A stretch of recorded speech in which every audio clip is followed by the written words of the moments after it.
Comment traverser les moments difficiles de la vie? Romains chapitre 8, verset 28 nous dit, « Nous savons du reste que toute chose concourt au bien de ceux qui aiment Dieu, de ceux qui sont appelés selon son dessein. » Il est très important que tu vois ce moment difficile-là, ces moments de douleur-là, comme l'école de formation de Dieu. C'est un temps de formation. La souffrance n'est jamais bonne en soi, c'est vrai, mais Dieu est capable de l'utiliser pour ton bien. Parfois, Dieu se sert de notre souffrance pour nous former. Tout comme un jardinier taille la vigne dans Jean chapitre 15, verset 2, les parents éduquent leurs enfants dans Hébreux chapitre 12, verset 10, et un ouvrier métallurgique affine l'argent et l'or au feu dans 1 Pierre chapitre 1, verset 6 à 7. David écrit dans Psaume chapitre 119, verset 66-68, « Apprends-moi à bien juger. Avant d'avoir souffert, je me perdais, mais maintenant, je fais ce que tu demandes. Tu es bon et tu fais du bien. Apprends-moi ce que tu veux. » Donc, David, avant la souffrance, il pensait qu'il était bien, que tout allait bien, que lui n'avait pas de problème. Et lorsqu'il avait un problème, il cherchait les solutions lui-même. Mais maintenant, après avoir traversé les situations difficiles, il se rend compte que tout ça là, Dieu a utilisé tout ce moment-là, tous ces problèmes, tous ces ennuis, Dieu a utilisé ça pour son bien. C'est pourquoi maintenant, il ne demande plus à Dieu, il ne fait plus de lui-même ses efforts. Il demande à Dieu de lui ouvrir les yeux, de lui montrer ce que Dieu veut pour que lui, il le fasse. Il a compris que cette période-là, c'était une période de formation. Et cette formation l'a transformé. C'est pourquoi il était capable d'écrire ce qu'il a écrit.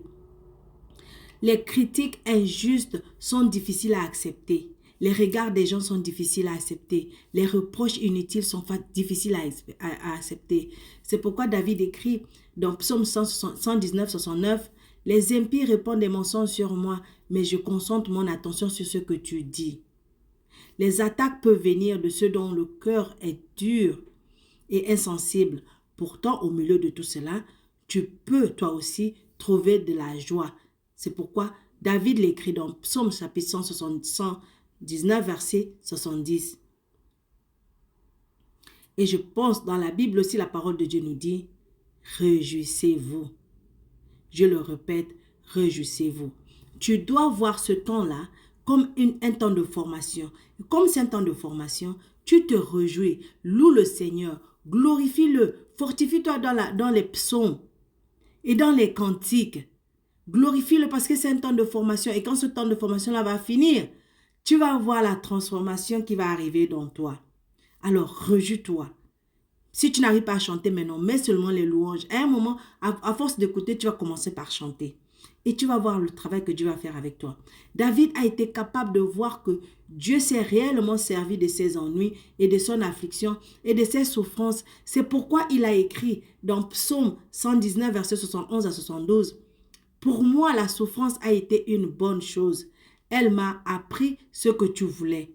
La loi sortie de ta bouche, je la préfère à des milliers de pièces d'or ou d'argent. » Donc, David a compris que ce moment de souffrance, ces moments de tribulation étaient cruciaux pour son avancée.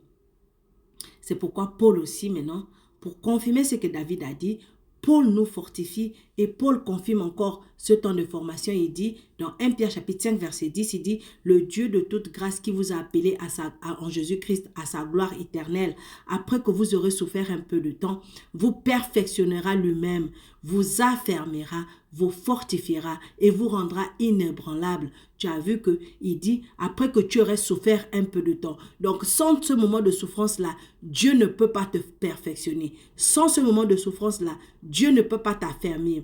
Sans ce moment de souffrance-là, Dieu ne peut pas te fortifier. Sans ce moment de souffrance-là, Dieu ne peut pas te rendre inébranlable. Donc s'il te plaît, peu importe le problème, peu importe la douleur, peu importe la souffrance, je veux que tu retiennes que ce moment-là, c'est un temps de formation et c'est juste pour un petit temps, ça va finir. Alors tiens bon, Dieu est en train de te transformer et quand il va finir, tu seras meilleur qu'avant. Tiens fort.